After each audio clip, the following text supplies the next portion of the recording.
A Rádio Sputnik Entrevista. Amigos da Rádio Sputnik, em dezembro de 2014, os presidentes dos Estados Unidos e de Cuba, Barack Obama e Raul Castro, anunciaram simultaneamente em Washington e Havana o reatamento das relações diplomáticas entre os seus países, interrompidas há mais de 50 anos. Recentemente, delegações dos Estados Unidos e de Cuba encontraram-se em Havana para discutir os primeiros passos rumo à normalização do seu relacionamento e debater a melhor oportunidade para a reabertura das respectivas embaixadas em suas capitais. É sobre este tema que vamos conversar agora com o sociólogo panamenho Marco Gandásegui Filho, professor da Universidade do Panamá, pesquisador associado do CELA, Centro de Estudos Latino-Americanos Justo Arosemena, e diretor da revista Tareas. Como está, professor Marco Gandásegui? É um grande prazer recebê-lo no programa da Rádio Sputnik Brasil. El placer es mío y quiero agradecerle la oportunidad de conversar con todos tus radioescuchas. Professor Marco Gandásegui, como o senhor recebeu a notícia do reatamento das relações diplomáticas entre Estados Unidos e Cuba? Foi uma notícia que surpreendeu a América Latina e criou grandes expectativas em todos os povos da região. O governo dos Estados Unidos não disse que pretende mudar o seu objetivo estratégico de desestabilizar o governo cubano. Sem qualquer dúvida, o povo cubano e todos os povos que apoiam a Revolução Cubana estão conscientes de que a nova correlação de forças, produto da luta popular, é um triunfo ou uma vitória. O que efetivamente pretendem os Estados Unidos e seu presidente Barack Obama ao se reaproximar de Cuba e dos irmãos Castro, o presidente Raul e o líder Fidel? Quem desenha a política externa dos Estados Unidos parte de um pressuposto fundamental. É necessário defender os interesses dos grandes capitais que dominam este país. Por sua vez, o partido político que está no poder, democrata, precisa voltar a consolidar sua liderança.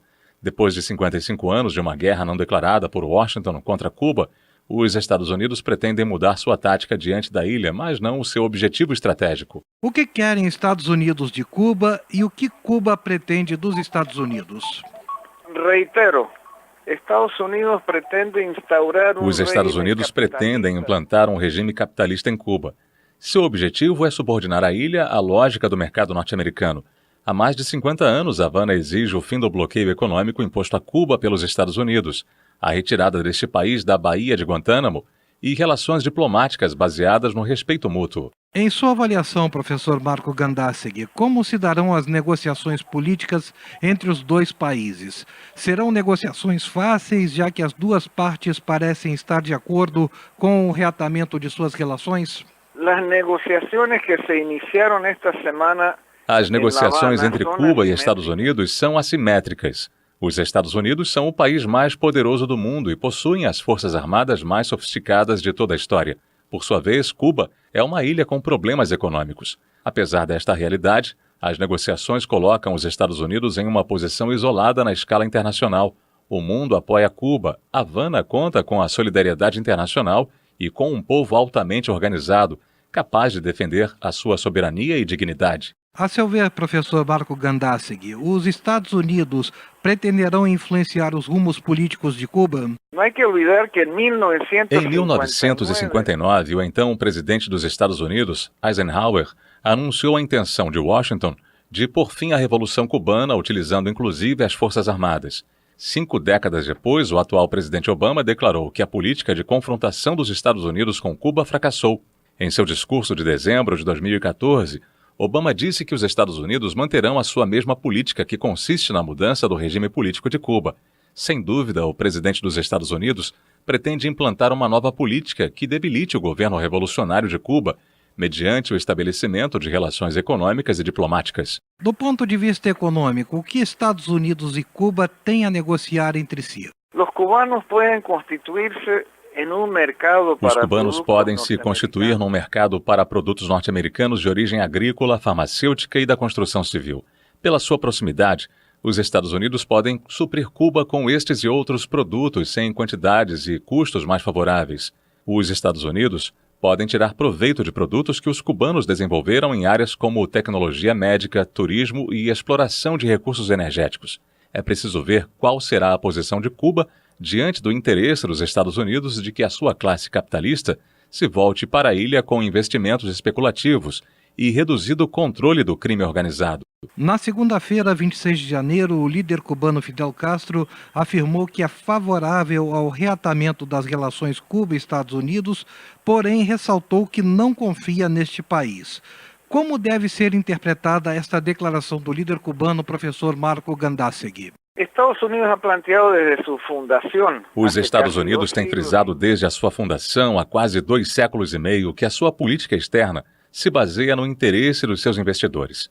Os Estados Unidos sempre destacaram que não têm amigos, porém somente interesses.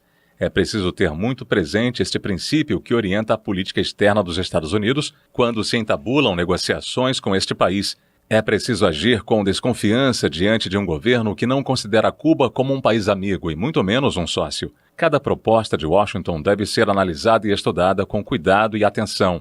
Um assunto que os cubanos consideram importante se refere ao problema das migrações. Cuba tem uma política aberta. Todo cubano pode emigrar para os Estados Unidos sem problemas ou obstáculos. Os Estados Unidos, no entanto, oferecem a quem sai de Cuba de forma clandestina e arriscando a própria vida, privilégios especiais. Inclusive, os esportistas não podem ser contratados nos Estados Unidos se não pedirem antecipadamente asilo político. Havana quer o fim desta discriminação e Washington tem se negado a discutir esta questão. Pelo que relata a imprensa internacional, o Partido Republicano dos Estados Unidos não vê com bons olhos o reatamento das relações diplomáticas com Cuba. Sabendo-se que o Congresso norte-americano terá de votar a proposta presidencial para o fim do embargo, do bloqueio econômico a Cuba, o que os cubanos poderão esperar dos políticos em Washington? É importante recordar que o Partido Republicano considera a Cuba. O Partido Republicano considera Cuba como uma peça de sua política eleitoral nos Estados Unidos há mais de meio século. Na atualidade, o problema cubano perdeu peso diante do eleitorado norte-americano, especialmente na Flórida, onde reside a maior parte da imigração cubana para os Estados Unidos. O presidente Barack Obama aposta nesta nova correlação de forças eleitorais para ganhar pontos em sua política interna. Os democratas de Obama podem colocar os republicanos em apertos diante das negociações com os cubanos assim que começar a campanha eleitoral presidencial dos Estados Unidos no final de 2015. O senhor acredita que as primeiras conversações entre as delegações dos Estados Unidos, liderada pela subsecretária de Estado Roberta Jacobson, e de Cuba, chefiada por Josefina Vidal, tenham conseguido algum avanço? Na superfície não se nota avanço algum. Superficialmente, não se nota avanço algum nas conversações. Sem dúvida, há que se considerar quais são os objetivos que Cuba e Estados Unidos privilegiam. Tudo indica que são objetivos diametralmente distintos e que o processo de negociação não será rápido nem fácil.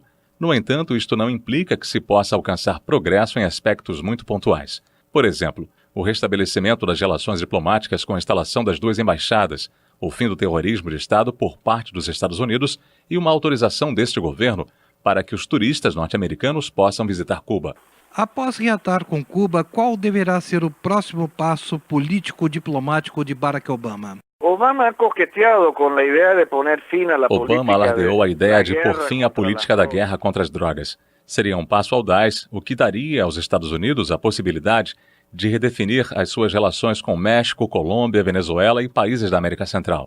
Opõem-se a esta política de combate às drogas os grandes interesses especulativos com sede em Wall Street, que controlam o negócio do tráfico ilegal de drogas que movimenta 900 bilhões de dólares por ano. Outras áreas que aparentemente estão vedadas a Obama são o Oriente Médio, o conflito entre palestinos e israelenses, a crise energética, a Europa Central e o papel da OTAN na Ucrânia. Uma viagem de Barack Obama à China, como a realizada por Richard Nixon há 40 anos, não seria má ideia.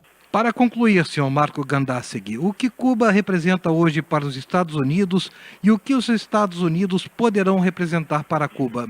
Eu creio que Cuba é uma peça política muito importante. Cuba é uma peça política muito importante na correlação das forças internas que estão em permanente processo de mudança nos Estados Unidos. Obama deu o passo melhor qualificado como um salto audaz para salvar politicamente, em parte, o seu legado presidencial. Para Cuba, a mudança na política externa dos Estados Unidos representa um balão de oxigênio. Politicamente, os Estados Unidos ofereceram a Cuba uma mesa para sentar a negociar. Substitui a tradicional agressividade política, econômica e inclusive militar, que caracteriza a política externa dos Estados Unidos contra Cuba.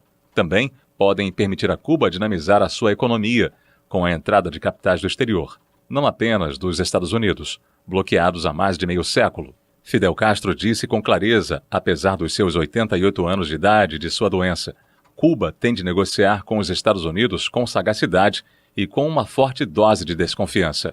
Queremos agradecer ao sociólogo e jornalista panamenho Marco Gandásegui Filho por mais esta entrevista concedida à Rádio Sputnik Brasil, na qual o professor da Universidade do Panamá e diretor da revista Política Tareas analisou o reatamento das relações diplomáticas entre Cuba e Estados Unidos. Muchas gracias, saludo, professor.